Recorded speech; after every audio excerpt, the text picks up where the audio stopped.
이 세상에 존재하는 모든 것은 사실은 양자적으로 볼 때는 하나라는 뜻입니다. 우리가 우주와 내가 하나라는 말이 있는데 사실은 우주의 근원을 찾아 들어가면 모든 것이 하나라는 뜻이고, 사물의 실제성이라는 건 무슨 뜻이냐면은 반야심경을 보면 색즉시공이라고도 하고 무고집멸도, 무안이비설신의 이런 얘기를 하는데, 금강경은 전부 다 32가지 부분, 두 개의 부분으로 나눠져 있는데 그 중에 18번째 일체 동감분이라는 데를 보면 이런 말이 나옵니다.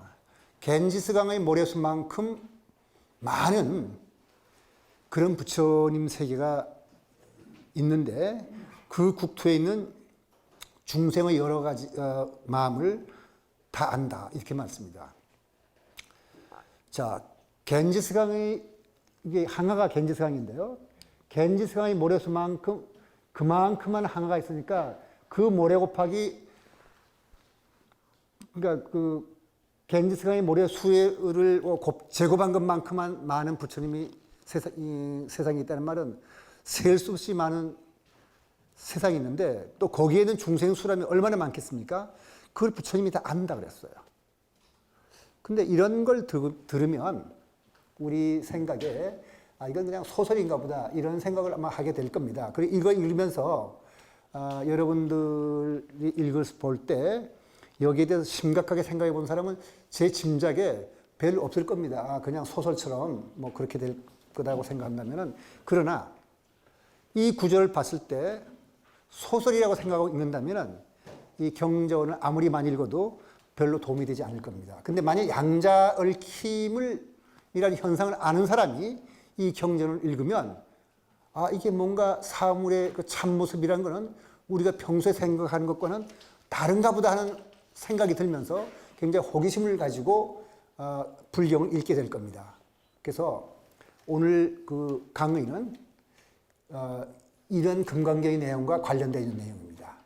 그 다음에 요 두 번째 살펴볼 것은 뭐냐면은, 오늘 강의는 입자 파동의 이중성과 관련되어 있는데, 입자 파동의 이중성을 모르는 분들을 위해서 제가 설명을 드리는 건데, 파동이라면 여기 보다시피 입자를 튕겨나가게 하지 못합니다. 파동은 아무리 가서 부딪히더라도 입자를 튕겨나가지 못하게 하는데, 컴프턴이라는 물리학자가 실험한 대로 여기에 전자가 있는데 빛을 보내면은 전자를 튕겨나가게 하고 빛도 튕겨나갑니다.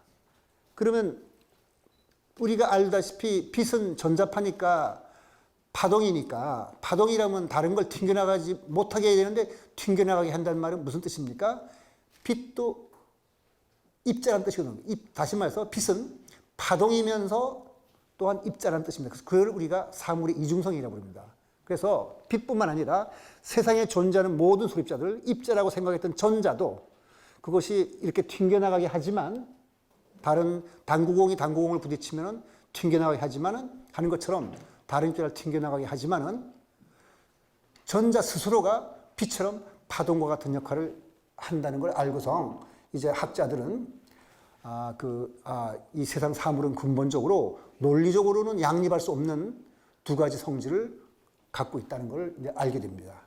그걸 바탕으로 강의하는 거거든요. 여기에 있는 이건데, 그 데이비슨과 거머라는 사람이 전자 등 입자의 파동성을 관찰했는데, 이렇게 두 가지, 파동이라는 거는 이렇게 한쪽에서 온 것과 다른 쪽에서 만난 것이 여기 만나게 되면, 파동은 이렇게 골이 이렇게 높은 데를 마루라 그러고 꺼지는 데를 골이라 그러는데, 마루와 골이 만나면은 합쳐져서 사라지고, 골과 골이 만나면은 두 배가 돼서 세지니까 어떻게 만나냐에 따라서 어둡고 밝은 무늬가 생깁니다. 어둡고 밝은 무늬가 생긴다는 것은 전자가 파동이다, 이런 걸 얘기합니다. 그런데 파동인데 이상한 거는 입자를 하나씩 보내도 간섭무늬가 나타납니다.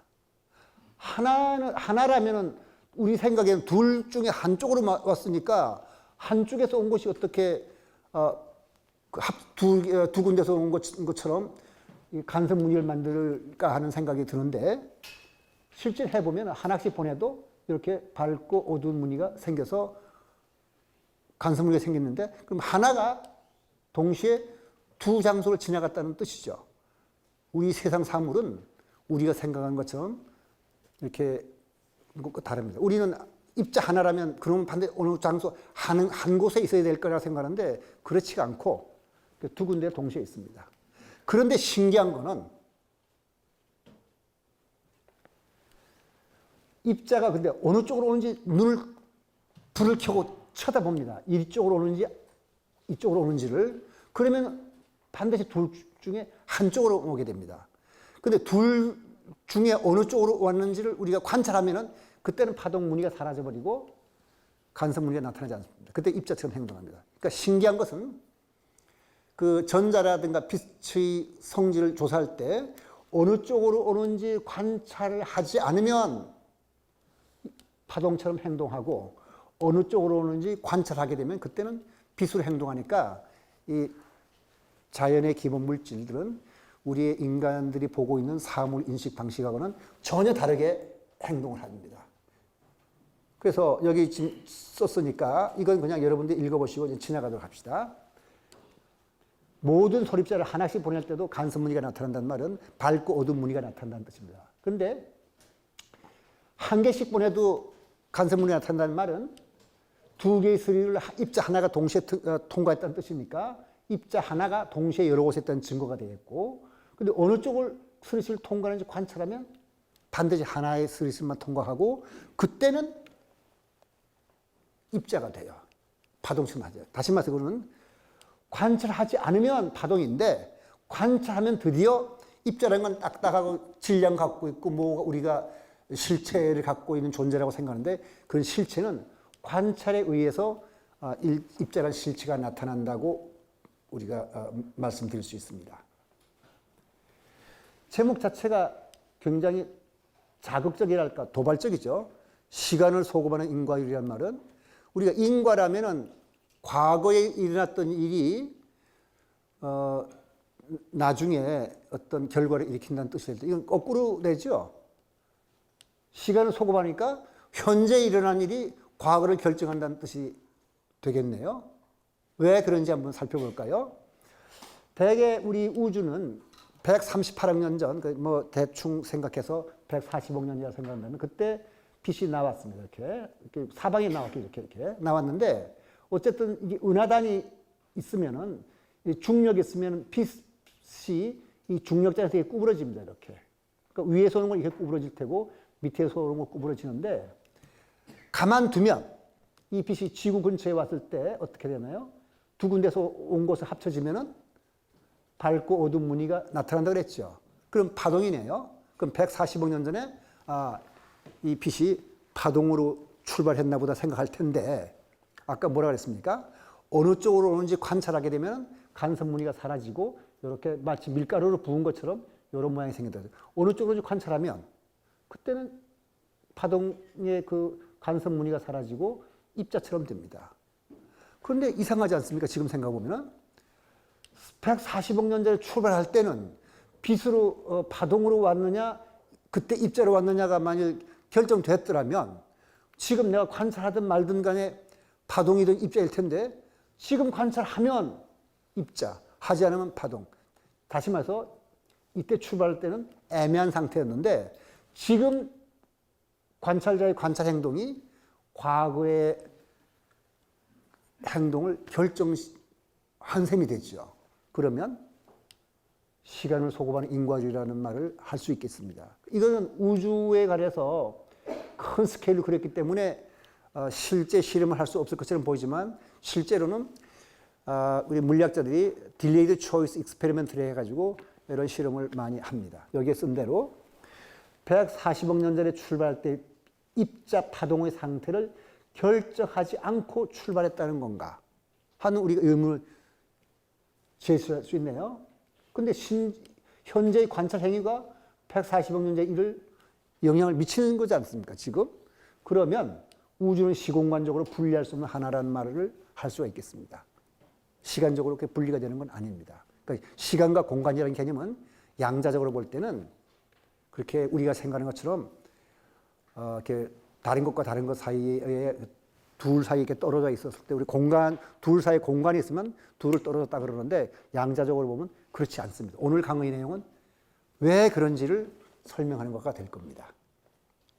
그래서 코펜하겐 해석이라는 게 있는데요. 이거는 뭐냐면은 그 입자 파동의 이중성을 여러분들이 잘 익숙하지 않다고 생각하고 오늘 강의를 이해하는 데 돕도록 하기 위해서 잠깐만 설명드리는 건데요. 양자역학이라는 학문은 좀 이상합니다. 보통의 과학은 이론과 실험으로 되어 있습니다. 이론이 앞으로 나타날 자연 현상은 이러이러할 것이다 예측을 하게 되면 실험으로 검증해봐서 맞으면 맞는 거고, 또는 실험이 이러이러한 결과를 냈는데 왜 그런 결과가 나왔는지를 이론으로 설명해서 제가 알기로 양자역학을 제외한 모든 과학은 이론하고 실험 두 가지가 되어 있습니다. 근데 양자역학이라는 학문이 이상해서 이론과 실험만 갖고는 안 되고 해석이라는 게 따라오게 됩니다. 왜냐하면 실험적 결과가 너무 이상해서요. 이론으로 예측한 것이 왜 그런 실험 결과를 줬는지를 반드시 설명하는 방법이, 설명이 필요합니다. 여기 쓴 대로 여기 이제 슈레딩거 방정식이라는 이 기본 방정식이 양자역학 이론을 담당하는데 모든 물리적 대상을 파동으로 기술합니다. 입자의 개념은 이론에 아예 없습니다. 그런데 실제적으로 이중성이라든가 또는 중첩, 양자얽힘 등 측정되는 물리적 대상은 반드시 입자로 나타나게 돼요. 입자 파동 이중성을 나타내는 실험에서 형광판을 때려서 간섭무늬가 나타나는 파동이라는데, 근데 실제로 형광판을 때리는 건 입자입니다.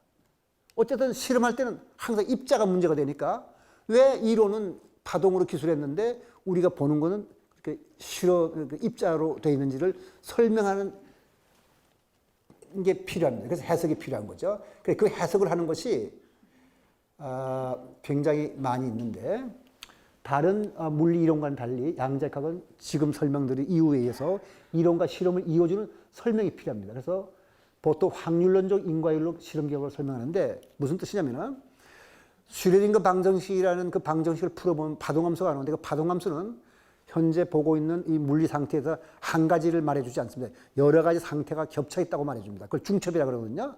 항상 이 미시세계에서는 여러 가지 상태가 중첩되어 있어요. 그럼 그 중첩된 상태 중에서 어떤 상태를 보느냐 하는 것은 관찰자의 관찰할 때마다 달라집니다. 예를 들어 전기 스위치가 있는데 전기 스위치가 할 수 있는 일은 꺼진 것과 켜지는 것 둘 중에 하나죠. 우리 생각에는 꺼진 상태와 켜진 상태 둘 중에 하나만 있어야 된다고 생각하는데 양자역학의 이론에서 나오는 파동함수는 꺼진 상태도 있고 켜진 상태도 있지만 둘이 겹쳐 있는 상태도 있을 수 있습니다. 그리고 오히려 미시세계에서는 그 상태 둘 중에 하나보다는 그게 섞여 있는 경우가 더 일반적이에요. 그런데 우리가 볼 때는 왜 꺼진 상태나 켜진 상태 둘 중에 하나만 보는가 하는 걸 설명해야 되는데 그건 확률적으로 나타난다고 봅니다. 그래서 여기서 쓴 대로 확률론적 인과율로 실험 결과 설명입니다. 다시 말해서 원래 물리의 대상은 스위치가 켜져 있기도 하고 꺼져 있는데 왜 당신이 볼 때 하필이면 꺼진 상태를 봤느냐? 그 확률은 반이다. 켜진 상태를 볼 확률도 반이다. 만일 상태가 그렇게 두 가지가 아니고 100가지가 된다면 그 100가지마다 다 어떤 확률을 가지고 그 분포가 되어 있느냐에 따라서 사람마다 다 다르게 볼 테죠. 그래서 이 양자역학은 해석이 필요한데, 근데 해석이 한 가지만 있지 않습니다. 여러 가지가 해석이 있고 이 해석에 대해서 끊임없이 논란이 계속되고 있고, 양자역학이 나온 지가 뭐 1926년 슈레딩거 방정식이 나온 데부터 계산한다면 지금이 90년이 조금 넘어서 93년이라고 할 수 있는데 93년 동안 이 논란이 지금도 계속되고 있어요. 근데 그런 중에서도 주류 학계에서 정통적 해석으로 받아들이는 것을 코펜하겐 해석이라고 부릅니다. 그래서 이 코펜하겐 해석을 뭐라 그러자면 기본 내용은 이겁니다. 객관적 실제를 부정합니다. 우리는 여기에 지금 이 컵이 하나 있는데 이 컵은 사람이 보든 말든 이 컵은 이런 상태에 있기 때문에 여러분 중에 누가 보도 이 컵은 이렇게 생겼다 그러고 또 딴 사람이 보더라도 그렇게 생겼다 해서 일치해 할 때 객관적인 우리가 실제라 그럴 텐데 양자역학은 아까 뭐라 그랬냐면은 여러 가지 상태 중에서 사람마다 어떤 사람은 1이라는 상태를 볼 수가 있고 지금 두 가지 상태에 있다 치면 어떤 사람이 보면은 전기 스위치가 꺼졌다고 볼 수가 있고 어떤 사람이 보면 전기 스위치가 켜져 있다고 보니까 다르게 봅니다. 그러면 객관적 실제를 부정하는 거죠. 관찰자의 관찰 행위에 의해서 그 어떤 상태가 나타났다고 보는 거거든요. 그래서 여기에 대해서는 그 물리에 대한 모든 정보는 파동함수에 있으나 관측자는 모든 정보란 말은 이 사람이 관측하게 되면은 예를 들어서 지금 100가지의 가능한 상태에 있다 치면 1이라는 상태를 볼 건지 2라는 상태를 볼 건지 3이라는 상태를 볼 건지 100가지 중에서 모든 것을 파동함수가 가능하다고 말해 주는데 어떤 거를 보느냐 하는 것은 관찰자는 그 중에 하나만 보게 됩니다.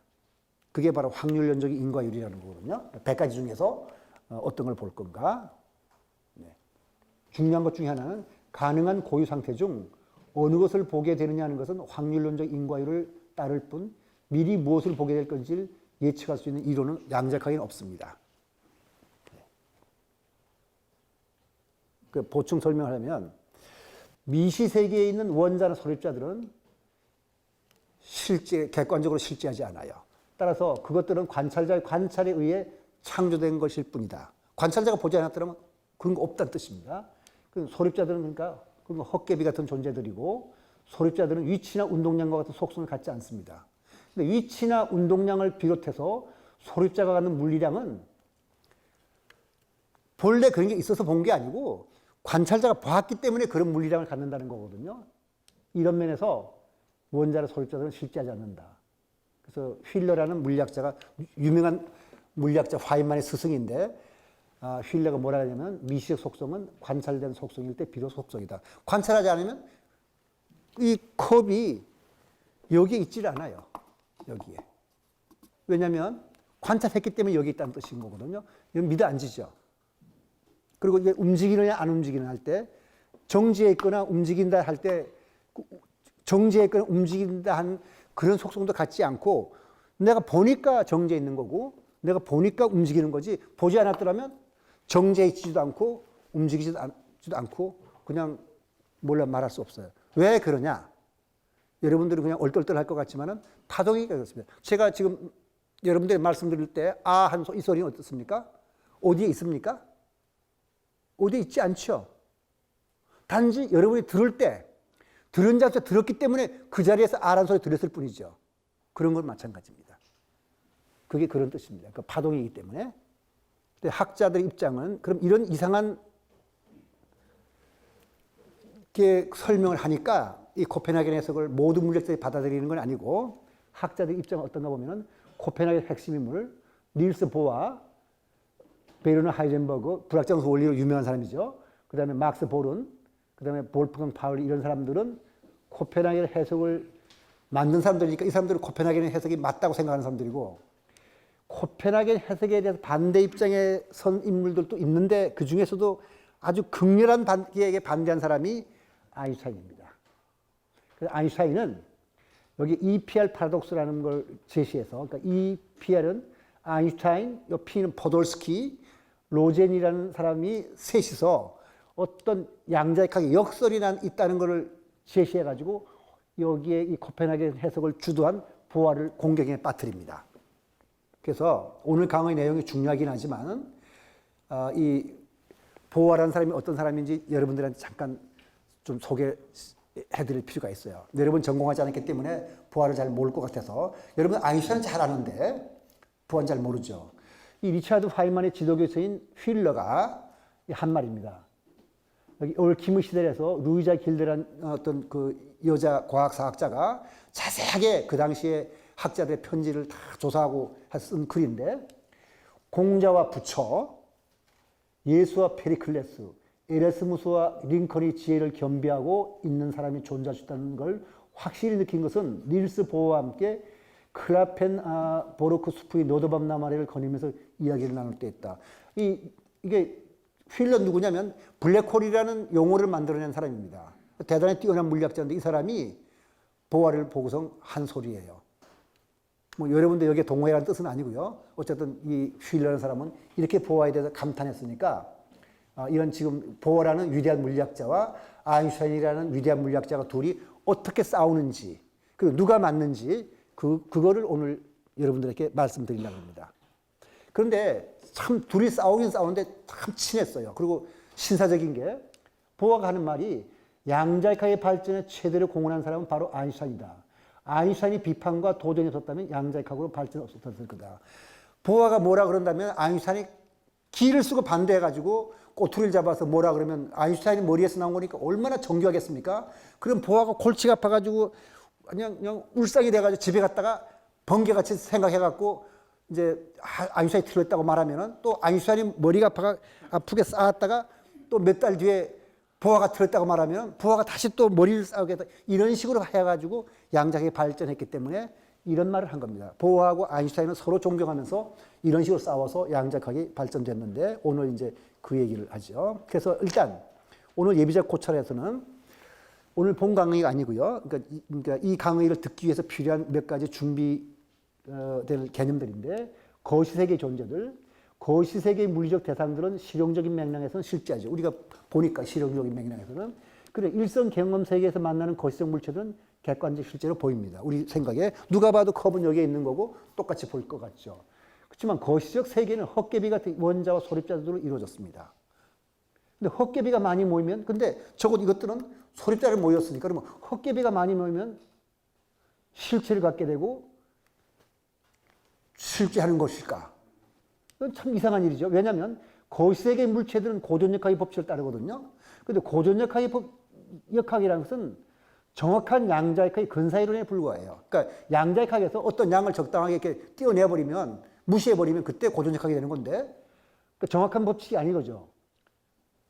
근데 이론적으로 보면 미시세계 소립자들이 더 정확한 이론을 따르니까 더 실제적이잖아요. 그리고 거시세계의 물체들은 근사적으로 존재한다고 말할 수 있는데 우리가 볼 때는 거꾸로 되어 있습니다. 그래서 아마 반야심경에서는 부처님이 원리전도몽상 구경열반 삼세제불이라는 말씀을 하셨을 거라고 생각합니다. 역설은 나오죠. 헛개비는 정확한 법칙을 따르고 헛개비가 모이면은 우리 생각해 보면 실제하는 것처럼 보이고 그 실제하는 것은 정확하지 않은 법칙을 따른다.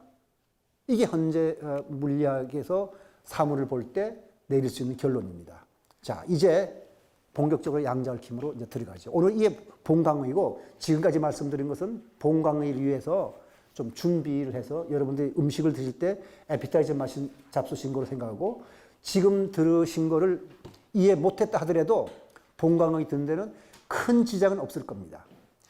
반야심경에 보면 시고 공중 무색 무수사 행시 무한히 비설스니 그래서 공 가운데는 색도 없고 물질도 없고 느낌도 없고 생각도 없고 뜻도 없고 인식작용도 없다. 그리고 뭐 눈, 귀, 코, 혀, 몸 생각도 없다. 이렇게 말하니까 이 조동종을 그 중국 선종의 오가인 조동종을 연 동상양계 스님이 반야심경 위에다가 무안이 비설신해서 자신이 코를 만지면서 여기 이렇게 코가 있는데 왜 없다고 할까 하고 스승에게 물음을 던졌습니다. 그리고 아인슈타인도 똑같은 말을 들어줬어요. 보는 사람이 없으면 다른 없는가. 봤기 때문에 있다니 하니까 그러면 안 보면 없는가 하고 물은 거예요. 그 스님하고 아인슈타인이 똑같은 물음을 던졌죠. 그러면 이제 여기에 대해서 우리가 논쟁을 한번 살펴보죠. 양자역학은 물리학 이론으로서는 정말 놀랄만치 성공을 거두었고요. 더군다나 상대성 이론과 양자역학을 결합한 상대론적 양자역학은 인간이 만든 이론 중 가장 완벽하게 자연을 설명한다는 그런 평을 듣습니다. 그리고 양자역학의 인식론적 기반에 대해서는 그런데도 그렇게 잘 맞는데도 불구하고 인식론적인 문제에 대해서는 끝없이 누가 이의를 제기하고 그 논란이 끝나질 않았어요. 그건 그러면 코페르니쿠스의 해석이 잘못된 건지 그런 거는 확실치는 않지만 적어도 현재까지 볼 때는 이런 주장을 할 수 있는 사람도 있어요. 일부 주장이고 저도 그렇게 주장한 사람이 일부긴 하지만은 이것은 양자역학 이론을 자연스럽게 수용할 수 없도록 인간의 사물인식 방식이 잘못이 있기 때문이다. 인간이 머리가 잘못돼서 그런 거지 양자역학은 잘못됐다고 보지 않는다는 그런 뜻입니다. 그럼 어떻게 잘못됐는지 오늘 그걸 한번 판단해 볼 텐데 문제의 초점은 이겁니다. 아까 원자가 독립적인 실체라면 다른 것과 관계없이 그것 스스로 독자적으로 존재하는 거라면 하나의 위치와 정해진 운동량을 갖고 있어야 될 겁니다. 그런데 원자가 어딘가 위치하지 않거나 얼마나 빠르게 움직이는지 말할 수 없다면 양자역학은 그렇게 말하거든요. 그러면 그걸 실체가 있는 존재라고 말할 수 있는가? 근데 양자역학에서는 뭐라 그러냐면은 우리가 봤기 때문에 거기에 있는 거고 우리가 측정했기 때문에 그렇게 움직이는 것이지 그렇게 보지 않았더라면 그런 위치에 있지도 않고 그런 속도도 안 가진다고 하니까 입자가 어디에서 얼마나 빠르게 움직이는 하는 것은 물음 자체가 성립하지 않는다고 그랬어요. 볼 때만 비로소 그게 의미를 갖는다고 이렇게 말했거든요. 여기에 대해서 당연하게 이제 우리가 몇 가지 요약을 해서 그 보아하고 아인슈타인의 입장을 한번 살펴볼게요. 보아는 입자가 X라는 위치에서 발견되었다면 입자는 원래 X 부분에 있었다는 것은 아인슈타인이 그렇게 주장하는데 여러분도 그렇게 생각하죠? 제가 여기서 이 컵을 여기서 발견했다 치면 본래 컵이 여기 있었으니까 당신이 컵을 발견한 거라고 여러분들이 그렇게 얘기하지 않겠습니까? 근데 보아가 말하기를 그렇게 생각하는 것은 고전적인 관점이다 얘기했습니다. 양자역학적으로 본다면 그러니까 전자가 하나의 경로를 따라 움직인다고 생각하기 때문에 나온 발생. 아까 뭐 예비적 고찰에서 뭐라 했죠? 전자는 하나를 쏘더라도 구멍 두 개를 지나간다 그랬죠. 그 두 개를 지나가는데 어디에 있다는 말을 어떻게 하느냐 이 말입니다. 그래서 관측되지 않은 전자는 위치한 속성을 갖고 있지 않는다. 왜냐하면 구멍을 두 개 뚫어놓으니까 한 개를 보냈는데도 구멍 두 개를 지나가고 구멍 세 개를 뚫어놓으면 세 개를 지나가니까 위치한 속성이 없다는 뜻입니다. 그 보아의 말입니다. 그러니까 아인슈타인은 뭐라 그러냐면은 왜 그렇게 되느냐?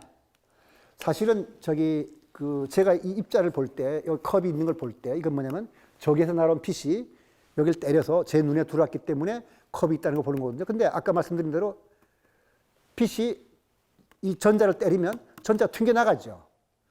항상 관측할 때마다 여기에 있는 위치를 볼 때마다 이놈이 위치가 이렇게 튕겨나가기 때문에 딴 데 가 있을 겁니다. 그러니까 정확한 위치에 있지 않죠. 그래서 그걸 불확정성 원리라고 그러는데 아인슈타인도 불확정성 원리를 인정해요. 내가 이걸 볼 때 빛이 탕 때리는 순간 빛이 때려서 이렇게 튕겨나가고 내가 여기서 위치를 봤다면 튕겨나갔으니까 정확한 위치에 있지 않고 조금 애매할 거 있지 않습니까? 따라서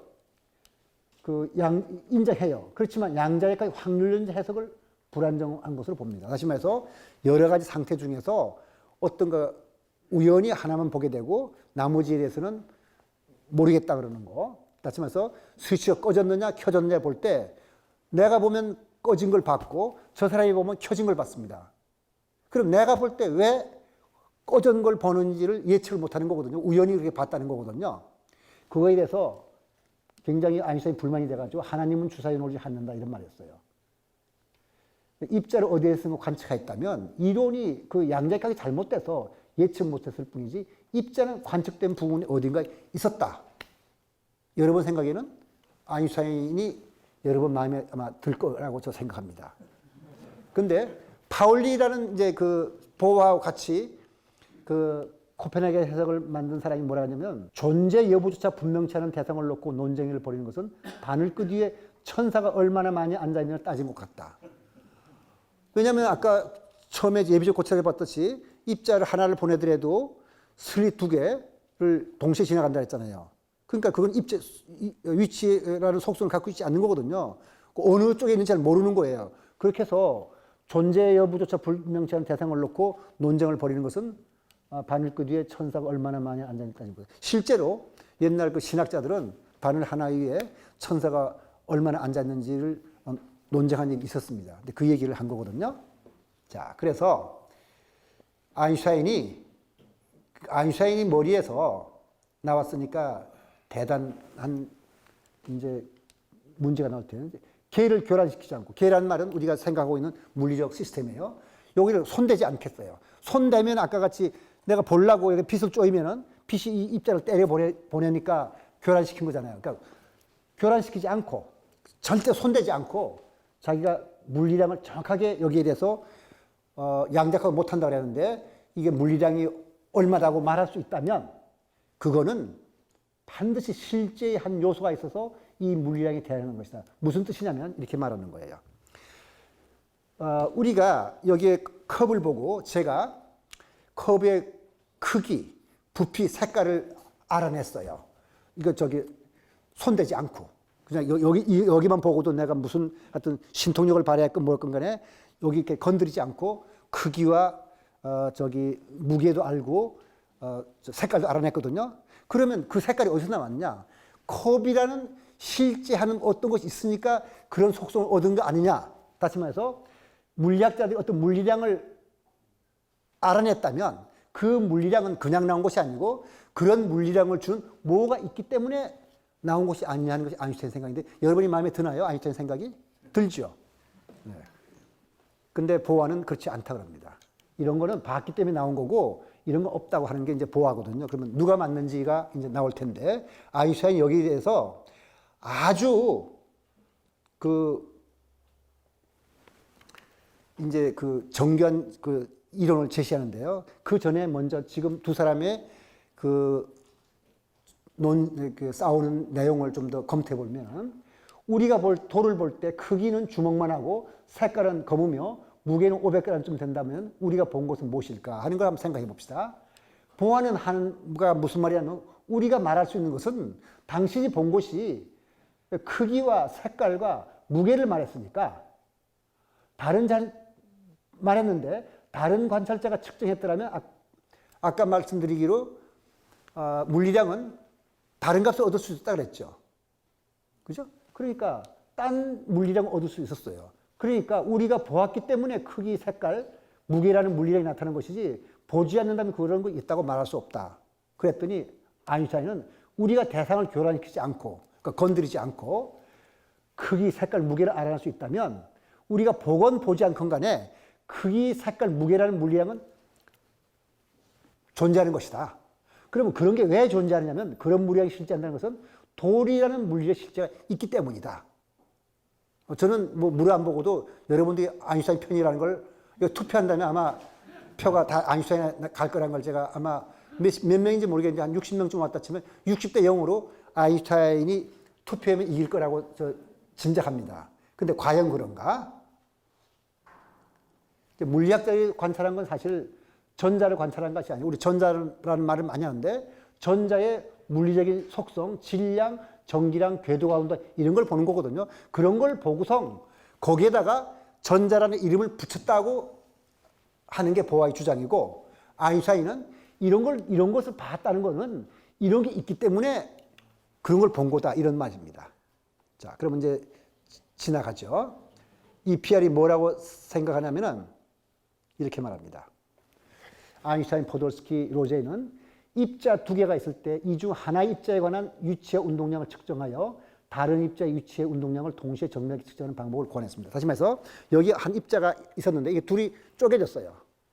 쪼개졌는데 왼쪽으로 날아가는 입자의 운동량과 위치만 측정하게 되면은 오른쪽에 있는 것을 알아낼 방법이 있습니다. 그걸 아인슈타인이 고안해낸 거예요. 다시 말하면 이건 손도 안 되고 이쪽에 대해서만 측정해가지고 여기에 대해서 설명을 했으니까 무슨 측정을 했기 때문에 이 상태가 변했다든지 이런 말을 하지 말아라는 얘기예요. 손 안 대고 알아냈으니까. 그러면 그런 게 있는 거 아니냐. 이렇게 해서 입자의 실체가 보이지 않더라도 관측되는 부분 어딘가에 존재하니까 그런 거를 우리가 예측한 거 아니냐. 따라서 보아라든가 양자컬 만든 사람이 모르는 어떤 요인이 있었다 이거예요. 숨은 요인이 있어서 그렇게 된 거지. 당신네들이 이 숨은 요인을 몰라서 예측을 못하고 봐야만 있다고 그런 거지 당신의 잘못이다. 이런 말을 한 겁니다. 그걸 숨은 변수 이론이라고 그러는데요. 이제 아인슈타인이 본래 한 것은 알아내기 어려운데 데이비드 봄이라는 또 천재가 나와가지고 원래 EPR이 제안한 원래 실험과 원리적으로는 똑같으면서도 실제 수행이 가능한 실험 방법을 고안합니다. 자, 이제 여러분들도 요 예비적 고찰이 없었더라도 이해할 수 있었는데 예비적 고찰이 있었기 때문에 아주 금방 이해할 수 있을 거라고 믿고 제가 설명드릴게요. 자, 먼저 물리량의 합이 0이에요. 이 지금 어떤 덩어리가 있는데 이거는 물리량이 없어요. 다 측정해보면 0인데 요 놈의 둘이 나눠집니다. 이렇게 둘이. 그래서 스핀이라는 물리량만 생각을 하게 되면 물리량의 합이 0인 입자가 두 개의 입자를 분리되어 반대 방향으로 진행을 지금 하거든요. 그러면 왼쪽으로 전자가 갔다 그러고 오른쪽으로 양전자가 갔다 그러면은 양전자를 소위 전자의 반입자라 그래가지고 모든 물리량이 반대값을 갖게 됩니다. 우주의 소립자는 그렇게 되어 있거든요. 근데 만약 측정된 왼 전자의 스핀 값에 따라서 오른쪽 양전자의 스핀 값은 결정이 돼요. 왜냐하면 이 전자나 양전자의 스핀은 반드시 2분의 1 또는 마이너스 2분의 1이에요. 그러니까 전자가 2분의 1이라면 양전자는 합친 것이 0이니까 마이너스 2분의 1 돼야 되겠죠. 전자가 마이너스 2분의 1이라면 양전자는 플러스 2분의 1일 겁니다. 그러니까 여기는 손 안 대고 전자만 보고서 전자의 스핀만 보고서 양전자의 값을 알아낼 수 있는 거가 되죠. 그런데 스핀이 0이니까 전자가 2분의 1이었더라면 양전자는 마이너스 2분의 1. 전자가 2분의 1이었다면 마이너스 2분의 1이었더라면 2분의 1 이렇게 결정되게 되는 것은 이건 아주 쉬운 실험입니다. 그런데 보아가 지적한 건 뭐냐 이런 거죠. 손도 안 대고 여기 전자를 알아내면은 전자가 이렇게 2분 이거 위로 된 걸 2분의 1이라고 그러고 밑으로 된 건 마이너스 2분의 1 되는데 여기 2분의 1이라면 이건 마이너스 1이고 여기 그림도 똑같이 그렸죠. 여기 2분의 1이라면 전자는 반드시 양전자는 마이너스 2분의 1, 전자가 마이너스 2분의 1이라면 양전자는 플러스 2분의 1. 왜냐하면 전자하고 양전자 합친 것은 반드시 이렇게 0이 되게 돼 있으니까. 이건 너무 쉽잖아요. 여러분들이 아다시피. 여기에 이제 아인슈타인이 하는 말이 있습니다. EPR 파라독스라는 건 뭐냐면은 아까 말씀드리기로 그 처음에 예비적 코첼에서 2분의 1의 상태와 마이너스 2분의 1의 상태를 측정을 하기 전이라면 두 개가 중첩되어 있다고 그랬죠. 전자는 2분의 1과 마이너스 2분의 1 둘 다를 갖고 있어요. 사람이 볼 때 어떤 사람은 보면 2분의 1 볼 수 있고 어떤 사람은 마이너스 2분의 1 보는 거거든요. 근데 전자와 양전자가 분리돼서 그 거리가 수백 광년 떨어져 있다고 칩시다. 이렇게. 그러면 측정하기 전에는 전자의 스핀 성분이 2분의 1인지 마이너스 2분인지 몰라요. 그 2분의 1 확률이 50%, 마이너스 2분의 1 확률이 50%거든요. 그죠?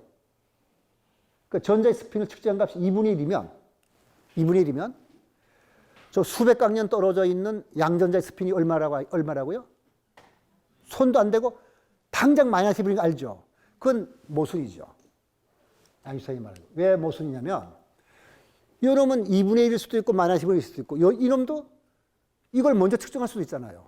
2분의 1일 수도 마이너스 2분의 1일 수도 있죠. 만일 결정되어 있지 않았다면 결정된 것이 아니라면 내가 측정하게 되면 이놈이 마이너스 2분의 1, 2분의 1 대수인데 전자를 2분의 1이라고 측정했더니 이건 손도 안 댔는데 마이너스 2분의 1이라는 말은 뭐예요? 어떻게 그게 가능해요? 여기서 2분의 1이라는 측정했던 정보가 가야 될 거 아니에요. 전자가 양전자가 입장에서 보면은 전자와 나랑 스핀을 합치면 0이 되게 돼 있는데 지금 누군가가 저기 측정해서 이 전자의 스핀 2분의 1 했으니까 나는 빨리 마이너스 2분의 1 돼야지 하고 2분의 1 값을 마이너스 2분의 1까지 줘야 될 거 아니에요. 근데 원래는 전자를 측정하지 않았더라면 딴 사람이 측정했더라면 2분의 1 측정할 수 있었던 거죠. 왜냐하면 둘 다 2분의 1 마이너스 1, 요거는 마이너스 2분의 1 둘 다 가능했던 거거든요. 전자를 측정하지 않았더라면 이 사람은 2분의 1 측정할 수 있었을 거예요. 근데 어떻게 전자 2분의 1 측정하자 말자 정보가 가지도 않았는데 왜냐하면 상대성 이론에 의하면 모든 정보는 빛의 속도보다 더 빠를 수가 없어요. 그럼 수백 광년 떨어졌단 말은 여기 2분의 1이라는 값을 측정했다는 정보가 가는데 수백 광년 걸리는 거죠. 근데 여기서 뭐예요? 수백 광년 걸리지 않고 바로 2분의 1 결정됐잖아요. 그 말은 양자역학이 잘못이다 인 거죠. 왜냐하면 본래 이놈은 마이너스 2분의 1이라는 값을 갖고 있었으니까 손 안 대고도 금방 2분의 1 된 거지. 여기서 2분의 1 측정했기 때문에 마이너스 1이 된 것이 아니다. 이게 아인슈타인의 생각입니다. 왜냐하면 손 안 대고 예측했잖아요. 그러면 마이너스 2분의 1이라는 양전자의 그 스핀 값이라는 것은 이미 측정 안 하더라도 그런 것이 있는 거고. 근데 그런 값은 왜 나왔느냐? 양전자라는 물리적 실제가 거기 있기 때문에 그런 값이 나온 것이다. 이 말이 그 아인슈타인 말이거든요. 왜냐하면 상대성 이론에 의하면 정보의 전달 속도는 빛보다 빠를 수 없기 때문에 그런 말을 할 수 있는 거예요. 자, 그러니까 이제 뭐 스핀 성분 지금 Z만 그랬는데 다른 성분 이걸 Z 방향에 두고 이쪽으로 측정하게 되면 스핀 2분의 1 마이너스 2분의 1 이쪽으로 측정하더라도 2분의 1 마이너스 2분의 1 되는데 어느 쪽으로 하더라도 똑같은 논리를 적용시킬 수 있으니까 모든 물리량의 값에 해당하는 값은 측정하지 않더라도 그런 게 있는 거예요. 그런 게 있다는 말은 그런 물리량을 주는 물리의 실제가 있다. 이게 아인슈타인 주장이거든요. 자, 이 말이 나왔을 때 여기 지금 제가 말씀드린 걸 정리한 건데 정보를 전달 속도는 빛보다 빠를 수 없다. 측정 전에 스핀 값은 결정되어 있어야 한다. 이 스핀 값은 왜 나왔느냐? 그런 값을 주는 물리 실제가 있기 때문에 그런 것이다. 하지만 측정 전에도 입자는 실제한다. 그러니까 측정 없이 물리량을 결정할 수 있으므로 양자역학은 불완전한 것이다. 세상에 패러독스라는 건 있을 수 없다. 이게 아인슈타인의 말이거든요. 아인슈타인의 이렇게 주장하는 논문이 나오자 루이자 길드가 쓴 책을 읽어보면 보아가 밥을 먹다가 이게 먹다가 떨어뜨렸대요. 너무 놀래가지고. 왜? 너무 맞는 말 같거든요. 그래서 보아가 다른 일 다 팽개치고 이 논문을 검토한 일에 매달렸는데 몇 달 뒤에 보아는 아인슈타인하고 논문 제목이 똑같은 제목의 논문을 다른 학술지에 실렸습니다. 근데 반박했어요. 어떻게 반박했냐면은 보아는 아인슈타인 주장이 두 개의 파편이 완전히 분리되었다고 보고 그 둘을 독립존재로 본 것 때문에 그런 주장한 거잖아요. 근데 바로 아인슈타인이 바로 그걸 잘못했다는 거예요, 보아는. 보아의 설명에 의하면 이 둘이 떨어져 있다고 한 거는 누가 측정도 안 해보고 네 맘대로 떨어졌다고 그러냐. 아인슈타인 뭐 하는 말이에요. 내가 말하기를 항상 측정해보고 떨어졌다고 말해야 될 거 아니냐. 너 측정도 안 해보고 왜 떨어졌다고 그래. 측정 전에는 두 개의 파편이 분리됐다고 말할 수 없어요. 보아 말이. 관측 결과 몇백 년 광량에 떨어져 있다는 것이 판명될지라도 그건 관측한 다음의 얘기지. 관측하기 전에는 둘을 하나다. 단일체다. 그뿐만 아니라 우주의 양쪽 끝에 있다 하더라도 그거는 측정한 다음의 얘기지. 지금은 단일체다. 그래서 보아하는 말이 분리되었다고 생각하고 개를 기술하면 이미 벌써 개 교란을 준 거기 때문에 시스템이 바뀐다는 거예요. 이건 둘이 하나니까 본래가 스핀값이 0이라면 2분의 1 하자마자 마이너스 2분이 될 거 아니에요. 이게 보아의 말로서 이 둘은 하나다. 분리할 수는 하나다. 이렇게 주장했는데 그럼 누가 맞는지 안 맞는지를 측정하는 건 굉장히 어려울 건데 세상에는 천재가 많은 것 같아요. 그 측정하는 방법을 보아가 옳은지 아인슈타인이 옳은지를 알아내는 방법을 찾아낸 사람이 있습니다. 그게 바로 벨이에요.